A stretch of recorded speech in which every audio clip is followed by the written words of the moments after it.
In this video, I'll be talking about how to solve initial value problems using finite difference technique.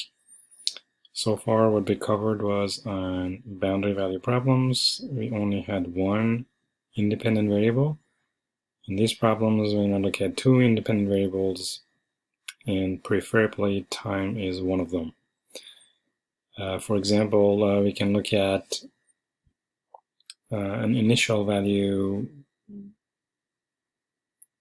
differential equations like this, where you have the first derivative in time is equal to some alpha, some coefficient times the second derivative in x.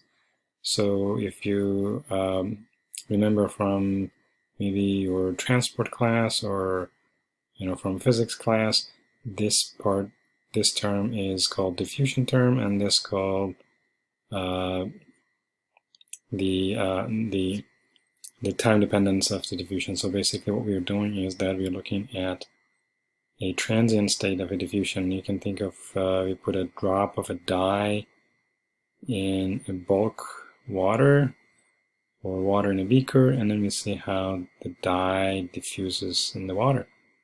So diffusion actually changes over time, and we're looking at that progression in time. So in general, we can split or we can classify the differential equations into three categories whenever we get to two independent variables. In other words, we can group the linear partial differential equations where we have two independent variables into three categories. If we just keep all the second order differential equations on one side of our differential equation and move everything to the right side, and then call the coefficients for the x derivative, the second derivative on x and a, the coefficient for second derivative of f with respect to x, y, we call it b, and then the coefficient for the second derivative of f with respect to y, we call it c. Then based on this a, b, and c, we can see three categories. If ac minus b bigger than 0, we call it elliptic partial differential equations, or PDE. If AC minus B squared is 0, we call it parabolic. And if AC minus B squared is less than 0, we call it hyperbolic PDE. So here's an example. Let's look at our time-dependent diffusion equation, where we have only time in x, or t in x. Now if you want to convert this into that form, then our a is going to be 1 or alpha or something like that. So think of like alpha for now is 1. Then the coefficient for the x derivative is going to be a, which is 1. The coefficient, the b and c coefficients are 0 because we don't have the cross derivative or the second derivative in time. So based on these three coefficients, we can see that this problem is falling into parabolic PDE because AC minus B squared is 0. So here's another example. This is Poisson equation, or you can think of 2D diffusion, but this is a steady state. There's no time involved. Instead, we have x and y. Still, we have two independent variables. So if we calculate the coefficients, a is going to be the coefficient of the x derivative is 1. B is going to be the coefficient for the cross derivatives, which we don't have here. That's going to be 0. And then c is going to be the coefficient for the y derivative is 1. So basically ac is 1, b 0. Then you do the math. ac minus b squared is going to be bigger than 0. So the problem is going to be elliptic PDE. Alright. So now we're going to jump into the first technique to solve initial value problems, or basically parabolic problems of this type. So we now look at, actually even simpler than that, we're going to look at first derivative in time and first derivative in x. Anyways, because always we have first derivative on the two variables, we do not have the second derivatives. Then a, b, c, all of them actually are 0, and then basically we fall into the parabolic. So it still is parabolic PDE, although we don't have any second order differential equations. Alright, so the first method we're going to look at is called method of lines. So in this technique, we're going to use discretization for the spatial variables or spatial differential terms, and then we're going to look at one-dimensional problem again, because now we only have derivative with time because we discretize derivative with x. So if I show you an example, it's going to be clear. Let's look at linear advection equation. So this is like a conservation law where mass is balanced or number of species balanced. So imagine you have a bunch of particles in a liquid, and there is a velocity, there is a flow, and then the liquid is moving from left to right or right to left, and so the number of particles in the liquid is conserved by going from left to right. So the differential equation for the transport of those particles in the liquid can be written as du dt, where u could be concentration for now, and then plus v is the velocity of the liquid times du dx. So that tells us how much the concentration changes in time. That has to be balanced by how much the concentration is carried over by the velocity v of the fluid. Alright, so we're going to look at this problem subject to some initial condition. Initial condition means what is the concentration at t0. So at t0 for every x, we know the concentration is going to be f of x. Also, we need to have another condition on x because we have derivatives in time, derivative in x. For every derivative, we need one boundary condition or one initial condition. So this is the condition in time, and we also need the condition in x. So we say at any time the concentration in x is, let's say, fixed or maybe changing in time. So anyways, we have a condition on the x. Alright, so our first technique will be using forwarding space and discretize the first derivative in x like ui minus 1 over del x. So I is the index for x, and this is basically a forward Euler, or forward Euler in spatial coordinate. So then our problem is going to be still du dt. We convert partial to d because now there's only one variable involved, and that is t.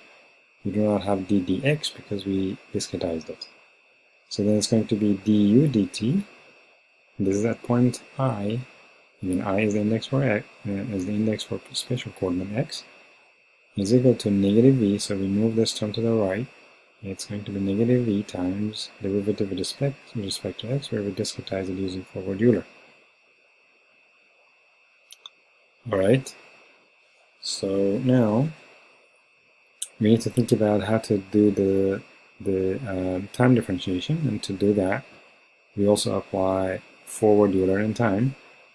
So here's the forward Euler in time. If we think of n as the index for time, then at t equal tn or at t equal n, I can write n plus 1 minus un divided by del t. So if n is the index for time, this is basically the change of u as I progress in time, where the spatial index I is fixed, and only the index for the time is going up. So that is the forward Euler in time, is equal to negative v times forward Euler in space. And so for this term, we need to fix it at time n, at the current time. So at time n, I'm going to do forward in the space. So that means if you're sitting at point I at time n, then at the same time, point I minus 1 would be behind point I. So this is going to be a forward in space. Alright. Now, what is the unknown here? The unknown is going to be everything at time n plus 1. We don't know anything in the future. So I'm going to keep ui in minus 1 on the left side, and then move everything to the right side. So you can you can multiply through by del t, and then you're going to have minus v del t over dx times this term, which is here, and then you're going to move this term to the right side, so it's going to be the plus UIN. Alright, so this is explicit in time and explicit in space. Everything is explicit because everything which is on the right side is known. So there's n time Tn, and we know everything about the current time. We're going to predict the future, n plus 1. Okay, so because this is explicit in time, explicit because, again, all the unknowns are on the left side, they're not coupled to the known values. And all of the known variables which are at t equal Tn are on the right side. So this is explicit in time. We know that forward Euler is explicit, and since we're using forward in time, this is going to be explicit in time. Alright, so all explicit methods are prone to instability, and we should expect an unstable method here as well. So now we're gonna take a quick look at the stability analysis of this forward in time and forward in the space. So the next few minutes I'm going to talk about stability analysis. We use a technique called von Neumann stability analysis. So in this technique, what we do is we're going to replace our generic term unj, which is the unknown at time Tn at special coordinate x equal xt. We're going to replace this by some magnitude raised to the n power, and this n is exactly the same as the exponent, or the time index, and then times exponential of I, which is imaginary number, or square root of -1, times k, so this is an integer number. We call it basically, I think, 1 over wave number, or maybe wave number. I think that's the wave number. And then times x sub j. So this j actually is linked to this j, which means we're looking at the same x position at the same time point. So the exponent of x, the c is the magnitude of this of this term, which is c raised to the n power, is linked to the time index, and then the special variation is linked to the j index, or the x index. Alright, so what we're doing basically is we are perturb our solution. So this is a perturbation to the solution. The perturbation follows the sinusoidal sinusoidal function. You know that exponential of an imaginary argument is going to be sinusoidal. So what we are doing is that we're going to perturb the system using some sinusoidal function, and we see how this perturbation grows in time. If the perturbation grows and becomes bigger, then the method is unstable, because if you have a small error, the error is going to be magnified over the time. If the sinusoidal perturbation that we put into the system shrinks over time, that means the method is stable, it's not prone to error, because if there's a small error in the solution, it's going to decay over time.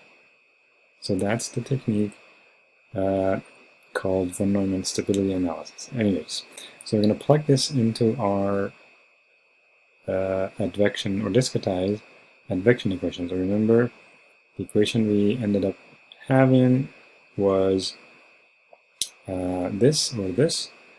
So we're going to replace that form of von Neumann stability analysis into every term here, and then look for the magnitude. We're going to see how this magnitude c is going to change over time. So here's the equation we had, the discretized time-dependent differential equation. We're going to replace every uij or ujn by this term.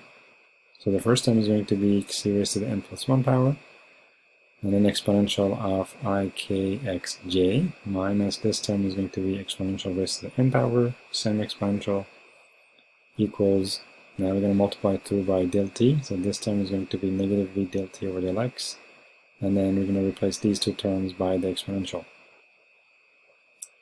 So we have to factor out c out of the parentheses, which I think I'm missing here, but there's a